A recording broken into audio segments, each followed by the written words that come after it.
Hey everybody, welcome. Hi, how are you? Balancing out, I like this. I guess the turnout is due to the reality of what we happened last week. Those that missed it, we handed out donuts in honor of Rosh Chodesh Adar. We don't have Hamantashen tonight, but we do offer them with all the varying. We actually had a debate today in the office at KJ. The best fillings for Hamantashen. So that's just a good way to begin the class. And what one? What one? A mix between peanut butter and Nutella, which is interesting. I'm okay with that. My personal favorite is... Oh, raspberry. Thank you. Yeah. Put her on the spot right now. Raspberry anything, but certainly raspberry Hamantashen. What do you like? Oh my god, I'm gonna have to, I didn't realize Nutella was an option. I'm going with that. Peanut butter. Done. What about the baker?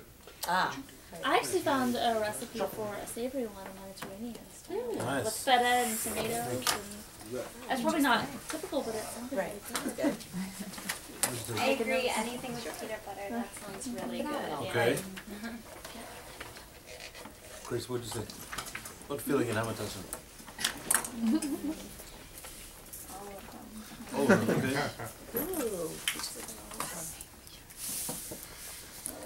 Anyone else? Flavors? I stand behind chocolate chip. Strawberry. Nutella sounds really good. Nutella, nice. But I like the poppy seed one. Poppy seed? Okay. I'm a fan. I'll take the peanut butter Nutella. Nice.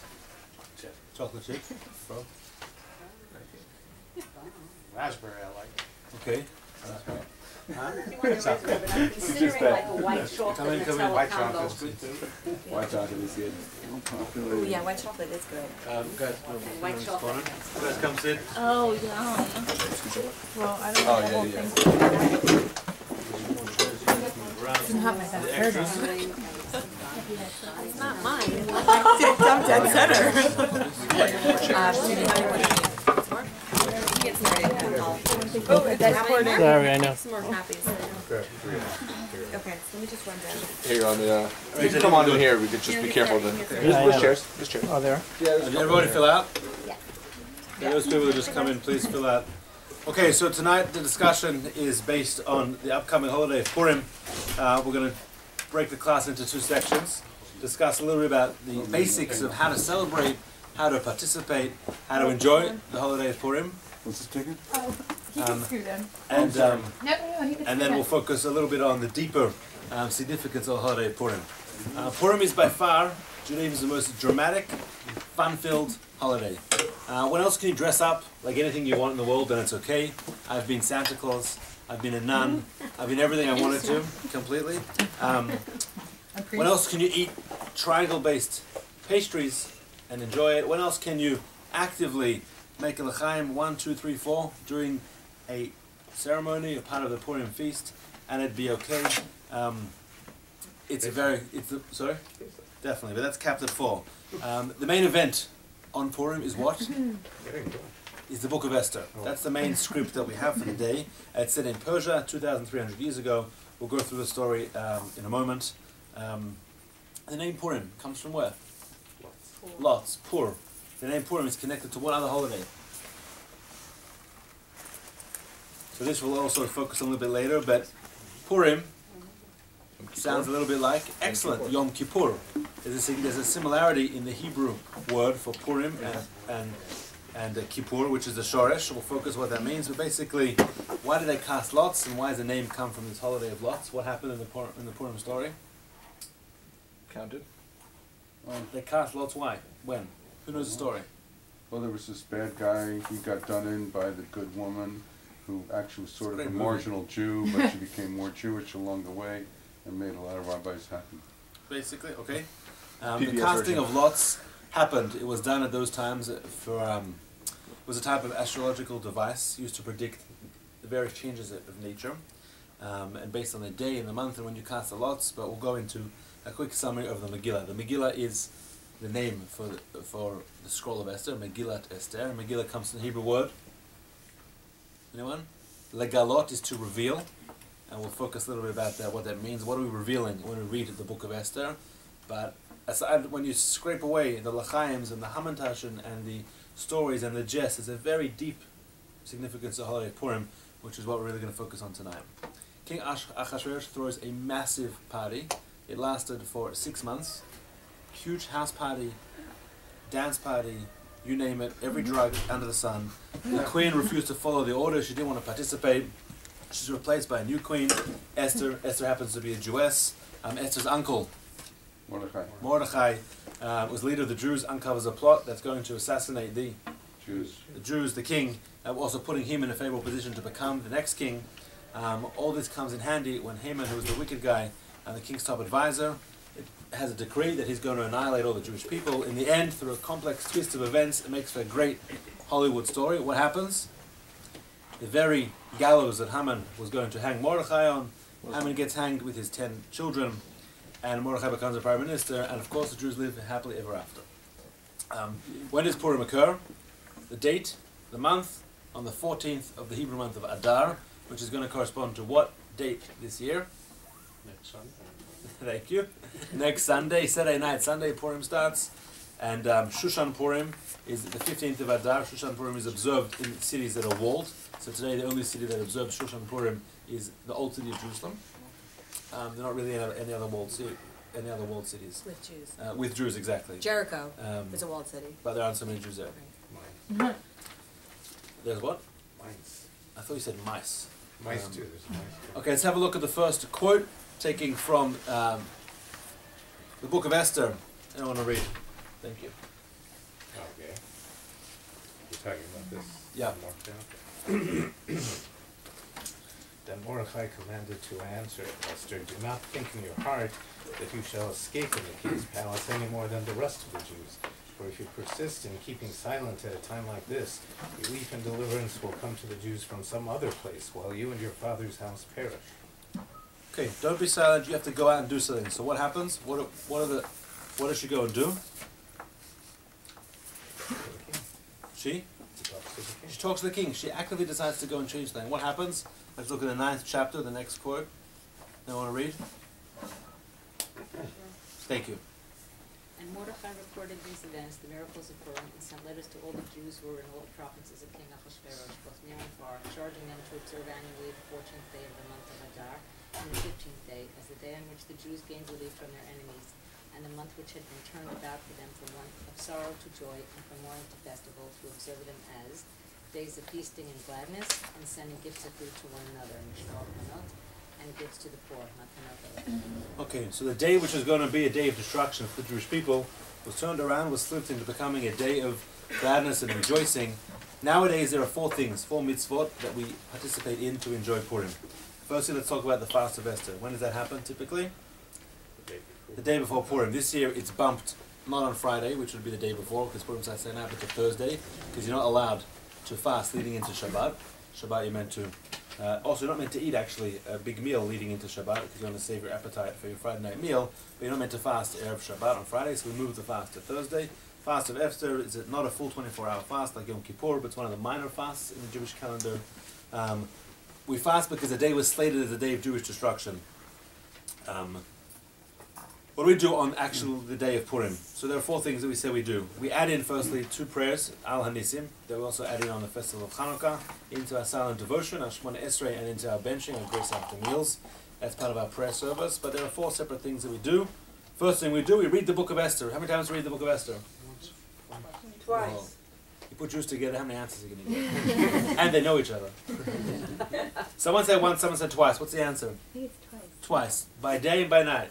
Is that from Shrek? That is. By day one way, by night another. Sounds like Paul Revere. Sorry? Sounds like Paul Revere. Either way, we read the Megillah in the evening. So Saturday night, everyone's welcome to join us 8 p.m. here downstairs for a festive reading, lots of jokes, lots of l'chaim. And then we also come back on Sunday to read the Megillah. You're invited. You should really try to hear it twice. Once in the evening, once in the day. You don't have to read the Megillah yourself. You're commanded to read it. But you can participate through listening to somebody read and answering Amen at the Brachot. And Megillah has how many chapters to it? 10 chapters. You have to hear all of the 10 chapters. We have some fun, interesting, exciting elements to make the Megillah a fun experience for all. Every word has to be clearly heard. So come, and you're meant to make noise during which pieces? Haman. And we make reference to the name of the wicked Haman who makes a noise. That's reading of the Megillah. Next, number 2, festivity and rejoicing. How do we become festive and rejoice? Maybe you. Drinking. Drinking, okay. What else? think you're supposed to, is that when you dress up and do all that stuff? It's one way. You're supposed to dance. Dance. Put your hand up if you become fetz and rejoice when you dance. Okay. I was just supporting. So one way we become fetz and rejoice is we have a meal. We have a lavish meal. It's called a Sudat Mitzvah, a Sudat Purim, and a meal should consist of whatever you want. Doesn't have to be meat, doesn't have to be dairy, but it should begin with hand washing. Like on a festival on Shabbat, you should make Birkat Hamazon. You should make the Grace Adons at the end. Throughout the meal, there should be singing, there should be rejoicing, there should be making lachaims, and make the meal into a festive rejoicing. We're also obligated to have a little bit of alcohol. The saying, which one should drink until they know the difference between a wicked Haman and righteous is Mordechai. It doesn't actually exist on Saturday night, so there's no real commandment to drink on Saturday night. Everyone should know that. We might drink to be part of to have fun, but actually that only happens during the Suda and during the afternoon of Purim. I mean, there's no commandment, and I don't think any rabbi or anyone will tell you that you have to get completely inebriated to the point of any health risk, but you should become a point where you're able to fully rejoice in the day. The third thing that we do, and then the fourth thing, the last two things, we send food gifts to the poor, mishloach manot. On the morning of Purim, and again, not on Saturday night, to be fulfilling this commandment has to be on the day of Purim, which is this coming Sunday. You should send 3 different food blessings to people. So you can have two different, you can have a grain, you can have a fruit, you can have a liquid. It's a way to embrace your fellow Jew. It's a way to reach out to someone that you might not connect to, you might not see, a neighbor in your building, a work colleague, a family friend, someone, and irrespective of any level of religious observance, and reach out to them and share with them a gift. Haman, when he decided to kill the Jewish people, he didn't discriminate against the different brands and flavors and tastes in Judaism. So we want to sort of flip the opposite and reach out to collectively as many people as we can, send food gifts. You don't have to go to D'Agostino's and buy an elaborate food basket. You don't have to spend thousands of dollars, but you should give to at least a few different people. And the last thing we do, by the same token, is we do matanot le'evyonim. This is we remember and reach out to the poor. It's a special mitzvah on the day of Purim to give gifts to the poor people. So at all our services here at KJ, we'll have baskets available and different charities that we'll be supporting. Jewish people are one unit, the same way that Haman again didn't discriminate against the Jewish people, whatever gender they were, whatever socioeconomic group they were, we're uniting together, remembering the poor on this happy day. And lastly, it's not on here, but why do we dress up in costumes? The Purim story is about hiding. Esther had to hide her identity as a Jew, and there's a lot of hidden things happening. And so putting on a costume and a mask kind of relives that. Sounds good to me. Never heard of that. Yeah. Concealing one's identity is a recurring theme throughout the whole book of Esther. Hebrew word for hidden is Hester, with a hey, and the name of the heroine in the story is Esther. It doesn't take a Hebrew language specialist to realize there's a similarity between Hester and Esther. It's the same root word. And so the root word Esther really means to conceal one's identity. We'll see when we delve a little bit further into the story in a moment how many different opportunities there were, but they're essentially the 4 things that we do on Purim, the ways that we can celebrate. I have handouts on the way out of a little bit of a snapshot, and we're going to now delve a little bit deeper into the deeper significance of the story of Purim. Right, so on that note about this idea of Esther or hidden, number one, the actual words of Megillat Esther.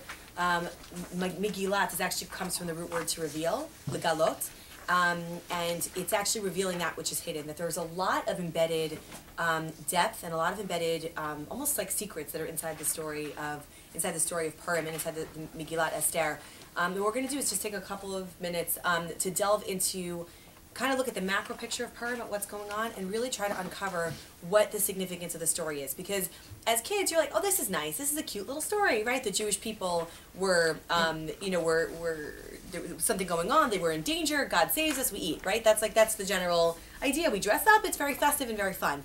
But there's a very, very deep-rooted mystery that happens along the story here. and I think we were saying before about this idea of dressing up, that you're really, the whole story is about revealing these layers of truth. Interestingly enough, this is the only book in Tanakh, only book of the 24 books of the canon, that God's name is never mentioned. Interesting, right? You think like the Jewish people are being saved, you know, I mean, it's a miracle, things are going on, things are wonderful, eventually there's a victory, and then there's the war. I mean, it's an exciting story, it's a scary story, it has like different elements to it, and yet God's name is left out completely. But the word melech, the word king, appears almost to like in an exaggerated degree. It's like 160 something times it appears within these 10 chapters. So the word melech, the word king, appears. Sometimes it's referring to King Achashverosh, and sometimes it's not. It's left ambiguous. But there's a lot of these like hidden secrets that we're going to try to talk about and see what we can uncover about some of the truths of the story. So the reason this is entitled Feast or Fast is that this holiday has both elements, right? There's a fasting element. We fast just like Esther fasted. When do we fast? When we're sad, when we're introspective. So a sad day would be like Tisha B'Av, on the 9th of Av, when the Beit HaMikdash was destroyed, when the temple was destroyed, we fast. Sad day. Yom Kippur is not a sad day, but a day of introspection, a day of really trying to remove all the materialism from our lives, remove any externalities, and really try to get very deep into who we are as people, and really delve into onto the deeper side of ourselves. So we have this fast element of the story of Purim. But we also have a feast element. We also have this hurrah, celebrate, let's drink element to the story. So we're going to try to look at both of these aspects and reconcile the two. So in source number 1, this is taken from the book of Ezra, which is also one of the 24 books of Tanakh, one of the 24 books that are part of the canon. Does anybody want to read? It kind of opens up with an interesting English historical perspective. Yeah, anybody. Right, in English.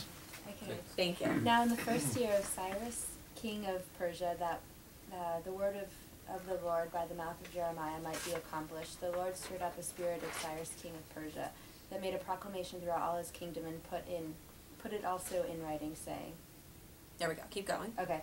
Thus saith Cyrus, king of Persia, all the kingdoms of the earth hath the Lord, the God of heaven, given me, and he hath charged me to build him a house in Jerusalem, which is in Judah. Mm-hmm. Whosoever there is among you of all his people, his God be with him. Let him go up to Jerusalem, which is in Judah, and build the house of the Lord, the God of Israel. He is the God who is in Jerusalem. Beautiful. So what do we have? So the book of Ezra is recording this, and actually we're not going to read it inside, but trust me, the next source, Divrei Hayamim, and you can read it by yourself later if you want to. This is the last book in all of Tanakh, repeats the exact same thing. It's kind of confirming what's written in a different one of the different the other books of Tanakh. So what happens? King Cyrus proclaims, and when it says, I'm just pointing out in the English where it says Lord, that's referring to God, not one of the Persian gods. This is like God of the Jewish people. And same thing when God is capitalized, we're talking about the God of the Jewish people. So Cyrus has permission to rebuild the temple, right? So when does the story of Purim take place? Between the first and second temples. The first one's been destroyed.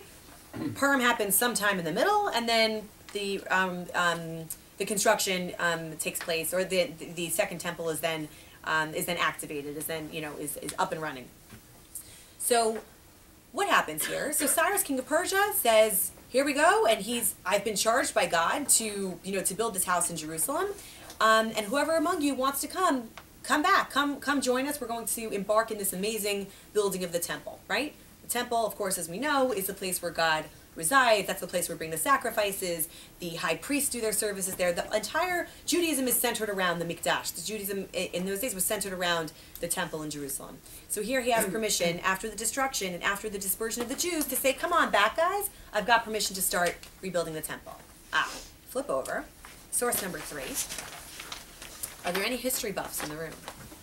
Awesome. Fantastic. That's great. So you can tell me if I'm not accurate in anything. Okay, so here there are 2 different perspectives on this timeline. On the right, you have the historians, which are the minority of Chazal. Chazal are our sages. And the Seder Olam, which is the majority of Chazal, follow this other timeline. If you look on the right and on the left, it's not, you're talking about a couple of years difference here and there. It's not, it's nuances in terms of the difference in the years that things take place. But regardless, 586 BCE, which is also BC, but so before the Common Era, was the Chorban Bayit Rishon. That's the year of the destruction of the temple. First temple. The first temple, correct. Koresh, Cyrus, who's the guy we just read about in the book of Ezra, 534 on the left and 538 on the right. Koresh, Cyrus, is the one that proclaims to everyone, I have permission to start rebuilding the Beit HaMikdash. At word of God, I can rebuild the temple. Please come on back. When does the story of Purim take place? Afterwards, right? So if you go according to the opinion on the left, it takes place 20 years later. And if you go according to the right, it's 70 or whatever, something years later. So either way, the story of Purim, the Jews being in Persia, happens at least a few decades after the temple has already begun construction. So there's a permission has been granted. Permission has been granted. And not only is it permission been granted, it's the king of Persia who commissioned the building of the temple. So why are the Jews in Persia? If the temple is under construction and Cyrus proclaims publicly, go back home, guys, what are the Jews doing in Persia? Well, I thought that at the time of the destruction of the first temple, the Babylonians had sent the Jews into exile, and the exile ended up being in Persia or Iran, which I guess at that time was also Babylonia, right? Encompassing that general territory. It's assumed that this is somewhere in Iran, somewhere around that area. So the exile from Judah, Israel and Judah, the two principal kingdoms, was to Persia. Absolutely, 100%. Exactly. Exile happens, the first temple is destroyed, Jews are kicked out of the land, a lot of them end up in Persia. But now there's permission to be back in Israel. Even if you take the left side, 20 years or 70 years, why would they not start making their way back? They've got permission. I thought it was because they had started to become assimilated in Persia and comfortable, and so at the time there wasn't really a leader to convince them to go back to Israel to resettle there and rebuild the temple.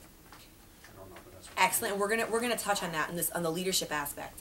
But there's no question, life was comfortable. They're living in Persia. There's no, I mean, we see anti-Semitism surface in this story, but there really isn't anti-Semitism. Jews have a good life, and they're like, all right, so the temple's being rebuilt in Jerusalem. No reason to rush back. They'll call me when it's done, right? So there isn't this like urgency. Construction in Jews is always going to be, Exactly right. Exactly right. Right. Exactly. So they're always off on budget and on timeline. I can't get away. There was even hesitation to leave Egypt in a sense. 100%, absolutely. Right. You have those people. Exactly. It was only a fifth of the people that actually left the land of Egypt. Right. Because there's this sense of comfort. Because even if life isn't good, there's this like, all right, well, all right, it's not that bad. You know, it's like you start to justify your existence. They weren't running, certainly. Right, but here we see they definitely weren't running. But you think about, what do we say this in our prayers every single day. You have, Maimonides' 13 Principles of Faith. We talk about the coming of the Messiah, the rebuilding of the temple. It's such a focal point of so much that we pray for and so much that of our rituals are around this, that they had it, and they didn't move. They didn't go anywhere. So, and very interesting, because we'll talk about this more as an outside source. Anybody know who Mordechai was? Wasn't he I don't know the word is, but I thought he was like a functionary within the king's realm. He was somebody who was like an administrator of some sort. At the end of this story, he ends up as like the second in command, almost like Joseph. Actually, he's part of the fabric of the government. He's Esther's uncle. Correct. He's Esther's uncle.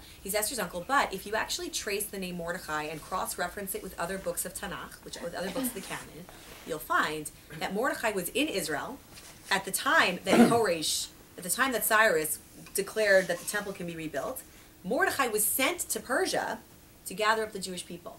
So he was on shlichut, right? So the Sochnut, the Israeli government sends him, and they say go get the Jewish people back. Come on Aliyah, right? So he's supposed to be the spokesperson for Aliyah. So he was the leader. So the Jewish people had somebody. They needed a little reminding, got really comfortable in life, and Mordechai, who again you'll see based on cross references with other books of Tanakh, is sent, and he comes to the land of Persia to get the Jews.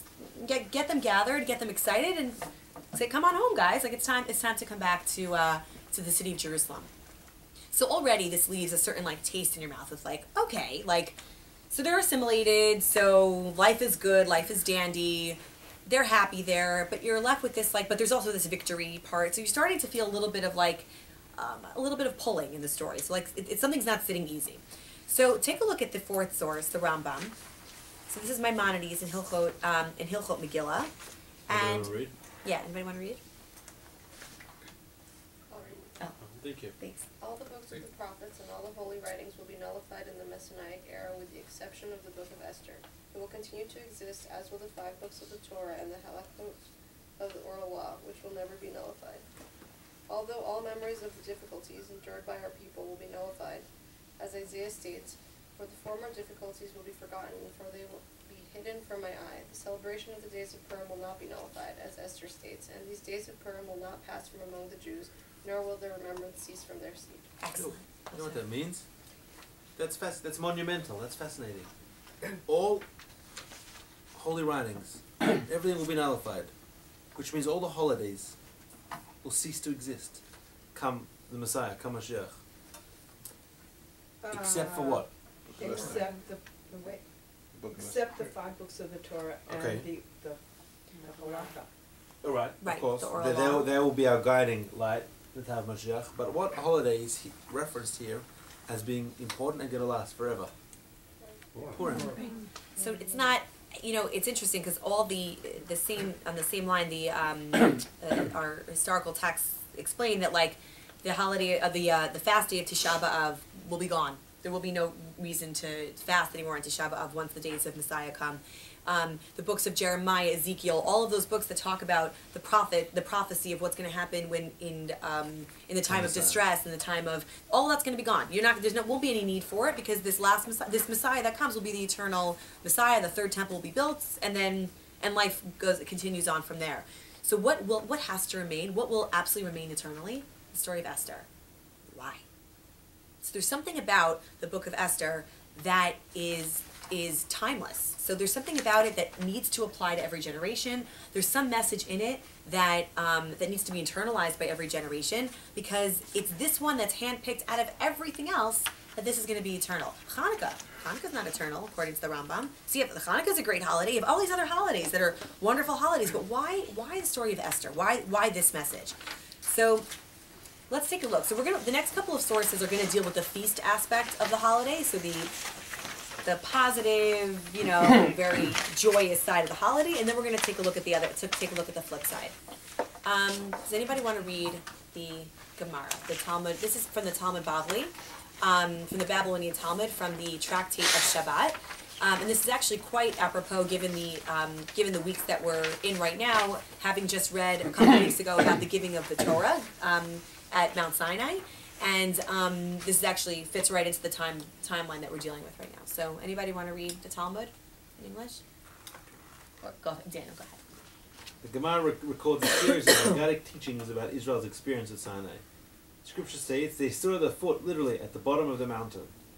Rabbi Amdi bar Chama bar Chasya said, and this teaches that the Holy One, blessed He, covered with them the mountain, as though it were turned upward.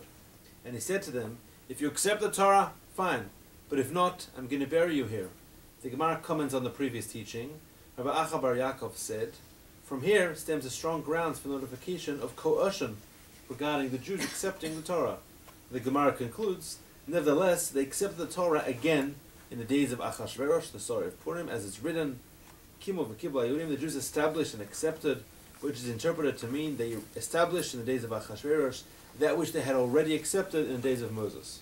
So here we have, right, we all, a couple weeks ago we read, so we've got this whole sound and light show, we've got Sinai, God gives the Torah, and what do they say? Na'aseh v'nishma, we will do and we will listen, we absolutely accept your Torah. According to the Gemara, what really happened behind the scenes?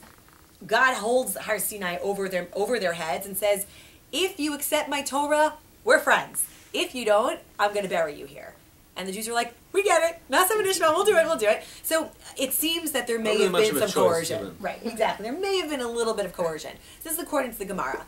So when do they reaffirm their true acceptance from a very genuine place, not from a point of coercion. Story of Esther. Why?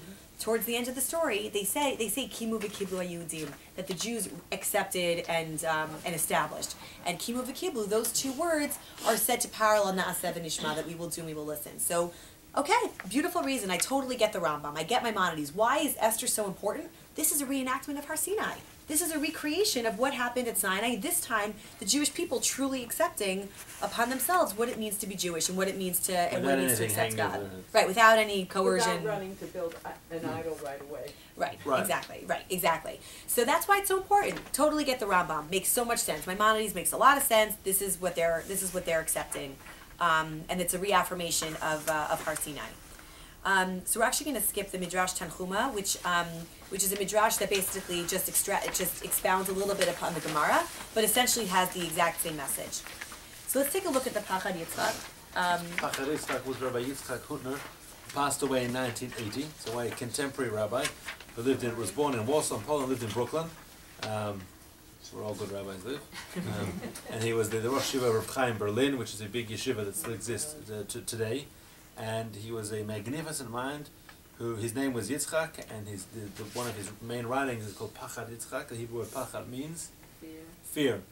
And he wrote this book. It's a very deep mystical book, and he goes through some of the fundamentals in Jewish life, as well as all the holidays. So this is taken from one of the chapters on the idea of Purim. And I apologize, I don't have it in English, but I'll just read it and translate it. So I actually don't think there is an English copy yet. If anyone wants to look at something, then I don't apologize. It's not available. Katsav HaGras, the Vilna Gaon writes. He's quoting another commentator. Every holiday has in it a component for God and a component for you. So you have Pesach, Sukkot. You have all these holidays that part of it is for God and part of it is for you. There are two exceptions of this rule. Yom Kippur, the holiday of Yom Kippur, Hu Kulo LaHashem, is all for God. Purim Hu Kulo Lachem, and Purim is entirely for you. I'm inserting here parenthetically the word Purim and the word Yom Kippur, like Hester and Esther, sound a lot alike, right? Kippurim, Purim, and Yom Kippur. They're from the identical root word, meaning lots. It's from Pur. It's actually from lot. You can. We'll talk about that. We'll talk about the relationship between Yom Kippur and Purim. So he continues, Kolomar, it's as if to say, Shnehem biyachad mehavim be'inyan zeh mo'ed achad. That the two, Yom Kippur and Purim, are really one holiday that were separated at birth, right? So it's one holiday separated at birth. Yom Kippur represents just the godly aspect of the holiday, and Purim represents just the human aspect of the holiday. So this is what the Pachad Yitzchak says. So we'll talk about it more in depth as we go on to some of the other sources, but Purim, Yom Kippur, is a very serious day, a day of tremendous introspection, where you reflect on your year, you reflect on who you are as a person, you reflect on your values, you reflect on your Judaism, you reflect on your relationships. It's a very intense day of reflection. What's Purim? Purim is like you drink, you hang out. I mean, like, it's the exact opposite. I can't think of anything more opposing and more opposite. But they seem to be foil images of each other. So, and we'll get more into the details about that in a second. But they seem to be these mirror images of each other. And again, one is completely for God, completely immersed in God, and one is completely immersed in the human experience. Some people are just immersed in God, and it's about you have to have forgiveness from your fellow man as well as from God.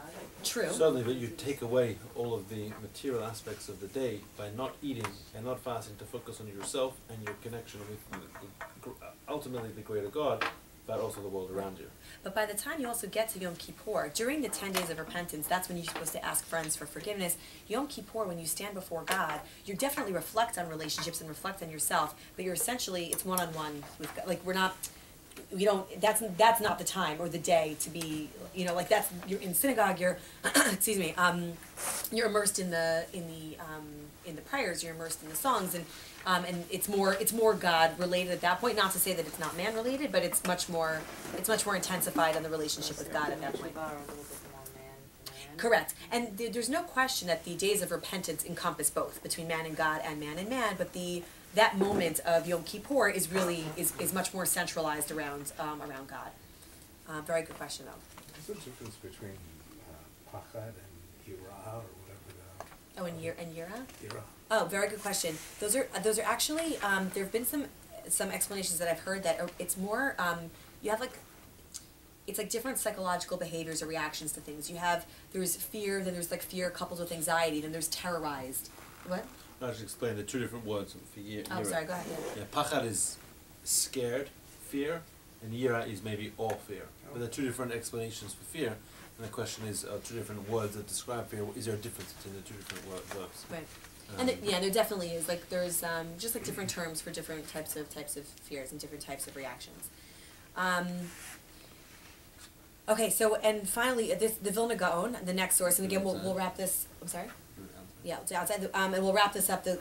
The idea of coinciding Purim and Yom Kippur, about why the two are so deeply connected. After we review the next part, and actually the Vilna Gaon here is exactly more or less what it says before.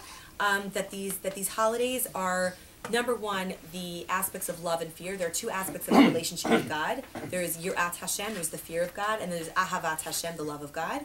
Yom Kippur represents fear of God, or not fear, the awe of God. Yes, thank you. Yirat Hashem. So Yom Kippur represents the fear of God or the awe of God. And what's Purim? Purim represents the love of God. So that it continues on along that same line, that the two holidays were really one, separated at birth. One represents this aspect of awe of God, and then one represents this love of God. Why are both attributes so important? You absolutely need both attributes in your approach and in your worship and practice of Judaism, because if you're only motivated by fear, then you're leaving a huge gaping hole of an experience that you need to have in order to enjoy life, in order to be part of life and embrace the mitzvot and embrace the values of Torah. You need to have the love aspect. But if you just have the love aspect and don't have this awe aspect, then you're also missing a dimension. And that the two aspects together really need to be completely in lockstep in order for us to be able to truly embrace and internalize just Jewish values.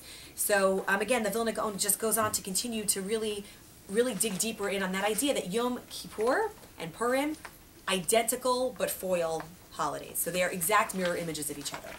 Okay, so we'll come back to this. All of these beautiful explanations for why Megillat Esther should be eternal, right? So we go back to the Rambam. Why? Whether it's the reaffirmation of Har Sinai, or whether it's this idea that that we need the experience between man and man, we need the experience between man and God, we need the love of God, and we need the fear of God. All of these are beautiful ideas as to why this explains the eternal need to have the story of Esther. So let's go on to the fast aspect of the story. What's not working so well? So this is taken, the first source, number 9, is taken from the book of Esther. Anybody want to read? I could do it. Thank you. All of the king's servants and the people of the king's provinces do know that whosoever, whether man or woman, shall come unto the king into the inner court, who is not called, there is one law for him, that he be put to death, except such to whom the king shall hold out the golden scepter, that he may live. But I have not been called to come in unto the king these 30 days. The Sorry, English is like horrible. Weird. No, I know. I'm going to change the English. I like don't know if it's a sentence. Right. So what's going on here? Mordechai says to Esther, you need to go, you need to approach Achashverosh. 'Tis the time. You need to step up. She's like, I can't go to the inner courtyard. That's Achashverosh's territory. And if you go in and you haven't been invited, you're dead. Like, why would I go in? I haven't been invited in. And the king has to invite you. He has to put out his scepter. There's a whole ceremony to accepting somebody into the inner court. Okay? The word in Hebrew that's used for the word inner court of the palace of Achashverosh is called Hechatzer HaPnimit. So take a look at source number 10. This is taken from the book of Malachim. This is describing the construction of temple number 1. So Solomon builds temple number 1, King Shlomo. This is taken from the book of Malachim. So I'll read this, it will read in English. And the great court round about had 3 rows of hewn stone, and a row of cedar beams, like as the inner court of the house of the Lord, and the court of the porch of the house. So what are the words that are used in Hebrew? Lachatzer Beit Hashem HaPnimit. And for public service announcement, has anybody ever looked at or seen the concordance before? A concordance? Okay. Most phenomenal book. Amazing. You should buy one. It's phenomenal. What does it do? It goes through every single word in the entire Tanakh and tells you that word How many times appears. it's used. Exactly, where that word appears in Tanakh. This is a methodology that's used to study Tanakh because it gives perspective. If there are 24 books of Tanakh, right, there are 24 books of the canon, there's a lot going on. They're all in different points in history. They're all written by different people, composed by different, and composed in different, using different literary techniques. So it's all over the place. You can do a whole analysis just on those, on why those 24 books. There's a lot you can study about the canon itself. So this particular technique, using the concordance, will bridge the gap between certain words that are used to learn something and be able to extrapolate comments and understanding about a particular text. The word Chatzer Pnimit is never, ever, ever used in Tanakh except for in reference to the Beit HaMikdash, to the temple, or to the house of Achashverosh. Only times it's ever used in Tanakh. It's not like one of these popular words that you see all over the place. It is only used in reference to the temple and only used in reference to the house of Achashverosh. And even in last week's Torah portion, we're talking about the construction of the tabernacle, which is the portable temple in the desert. We see a simple, also analogous to the inner sanctum, the Kodesh Kodashim, doesn't use this term. Right. It also doesn't use the term, exactly. Right. It's not in the Mishkan, it's not in the tabernacle, it's only in reference to the temple. What is this inner court? That's God's inner, I mean, if you study anything about the temple, the Kodesh HaKodashim, this, or Chatzer HaPnimit, this inner courtyard, no one was ever allowed in there except for the Kohen Gadol, the high priest, only on Yom Kippur. Another connection with Yom Kippur and Purim. So only the high priest was allowed only once a year into this inner courtyard. You can't be invited. What happens if you go in? You die. So it's almost like a play on these words, and what's going on here, we'll look at the next source and then we'll come back to explain what's going on. The next source, also taken from the book of Esther. So anybody want to read? Number 11, thank you. There was a certain Jew in Shushan, the castle, whose name was Mordecai, the son of Yair, and the son of Shammai, and the son of Kish, a Benjamite. Excellent, right? So we have, what's this place called? Ish Yehudi, who we're referring to, Mordecai. This Jewish man, Haya b'Shushan Habira, was in, here it translates it as castle, it's a capital. That's the translation of Bira. So Bira is Shushan, the capital. So let's go back to the concordance theory. When else is the word Bira used? When else in all of Tanakh? You will never find it anyplace else except in reference to Jerusalem, okay? Which is the next source from Divrei Hayamim, which is the last book.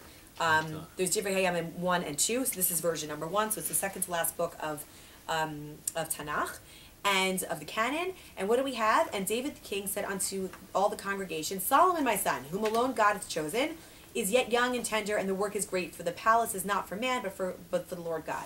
So what's it referring to? Bira, capital, is referring to Yerushalayim HaBira.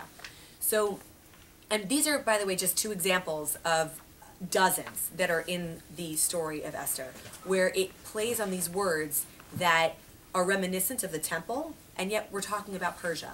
So, for example, when it talks about the palace of Achashverosh, and when it talks about Achashverosh's garb, what he wore, it's the same exact words that are used to describe the clothing of the high priest. So there's a lot of this tension between these aspects, because you're looking at a people who had a choice to be in Yerushalayim HaBira. They had the choice to be in Jerusalem, the capital. What did they choose? They chose Shushan HaBira. They choose to make their capital Persia. You had a population of people who could have been near the Chatzer HaPnimit of the temple. They could have been near the inner courtyard of the temple of God in Jerusalem. Where were they? They were at the inner temple of King Ahasuerus in Persia. So you're looking at a people, it's almost like their priorities were so off, but they're using the same terminology for both. So it's like almost, it's hitting home in a very deep way that they're just in the wrong, like you almost have like your GPS is just set wrong. You're in the wrong place. So, because again, the play on words is quite phenomenal. And again, I promise you can look at any place else in Tanakh, you will never see these words in reference to anything else.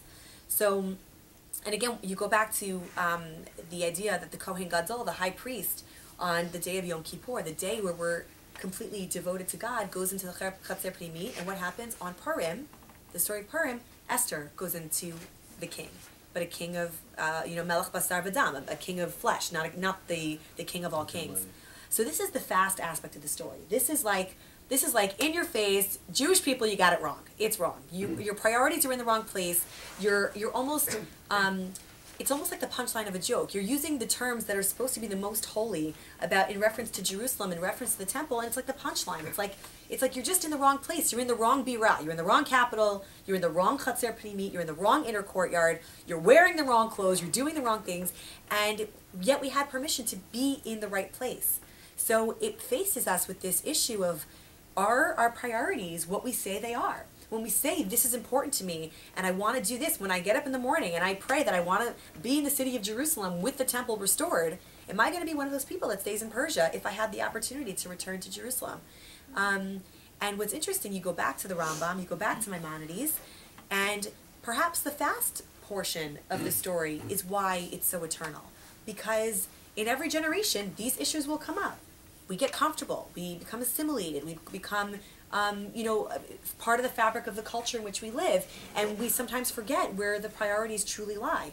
So what's Yom Kippur? Yom Kippur is a day that marks our calendar where we get ourselves to a synagogue, and it's not a synagogue we can think about our relationship with God, and we think about the choices that we make, and about introspection, and about reflection, and the things that are important, and the relationships in our lives, and the values that we keep, and the things that we say, and the things that we do. That's Yom Kippur. So what's Purim supposed to be? Purim is the exact same thing. And it's a spiritual cleansing and a spiritual reflection on ourselves as well. So it embodies that same aspect of Yom Kippur, from the high holidays, and it's supposed to remind us, okay, I need to ground myself because I'm looking at the world around me. I say my priorities are X, Y, and Z. Maybe it's not true. Maybe I'm actually not living and breathing what I profess to be. And I think it's, again, going back to the Rambam, going back to Maimonides, there is something about the victory of the story, but there's also something very sad. There's something very sad about the story where you're like, we wait for Messiah, we wait for the temple. It's here, guys, get up and go. And nobody moves. And in fact, it even makes it worse. Where does Mordechai end up? In Persia. He stays. After this whole story takes place, you'd think he'd say, okay guys, wrap it up, let's go. He stays. Not only that, he becomes part of the government. So you see, I mean, and it's very easy, this is not a bash on Mordechai, God forbid, but we see that it becomes very easy to become settled in your ways and to forget to push yourself a little bit extra and forget to say, hey, this is important to me and I'm going to put my money where my mouth is, and this is important, I'm going to actually do something. And I think the holiday of Purim, again, the play on the term of Yom Kippur, is really a chance for deep, deep inner introspection. And I think coming back to the idea of getting dressed up in costume, we all wear facades. We all wear masks to a certain extent. And the question is, how often do we remove the mask from ourselves to see what's truly inside and what's truly underneath? And I think that it's just, it leaves this impression that Purim is a very deep holiday, a very deep opportunity to take a look at our lives, to take a look at our communities, to take a look at ourselves and our relationships in a different way than we do on Yom Kippur, but in no less an important way, an important message. Any questions on that so far? Yes. So even though it's a minor holiday, it's really important to fast. Really what it comes down to. The fast part, so it's actually interesting. It's definitely considered one of the minor fasts. So if somebody has medical issues or anything like that, it's actually one of the first ones that's thrown out, meaning you don't have to fast. You can find greater leniencies in fasting than, say, on Yom Kippur. Right, exactly. There are greater leniencies. But the fast portion isn't so much related to the fast itself per se, but that as happy as a day as Purim is, it also has this a little bit of like a sad element, or very serious, not sad, has a very like serious element to it. A lot of people think sometimes that Purim is a very peripheral holiday that we just go and celebrate on an external level by singing and dancing and drinking and giving gifts to the poor and mishloach manot. And one of the ideas that we're sharing is that there's a much deeper significance to the experiencing the holiday, and that something that you should certainly experience the external joy of Purim, but also internally how you should be experiencing Purim to yourself. And that's actually the idea of the last source. Before we get to the last source, the other thing to remember is that going back, that God is never mentioned in the story, that it becomes the reader's obligation to find God in the story. You have to find, and not just the story itself, but in expanding that idea, to find God in your life, to find God in your existence. It's the only book in the entire Tanakh that doesn't mention the name of God once. And through a whole maze of events that happen, and we'll read the story on Saturday night and we'll go through it, you see exactly how the hand of God was behind everything that happened. There's no coincidence in the book of Esther. There's no coincidence in life. That's another takeaway from the story of Purim, that the hand of God is behind everything that happens in our life. And we all experience challenges on a personal level, on a professional level, on a relationship level, on anything in life. But to know that every challenge is really an opportunity, and everything that happens to us is really coming with a greater meaning from God, and then we have to dig through it and experience it for ourselves and take away from it. And really, it's the hand of God that guides everything that happens to us. Yes. Source? Yeah, source number 13. Source number 13, taken from possibly one of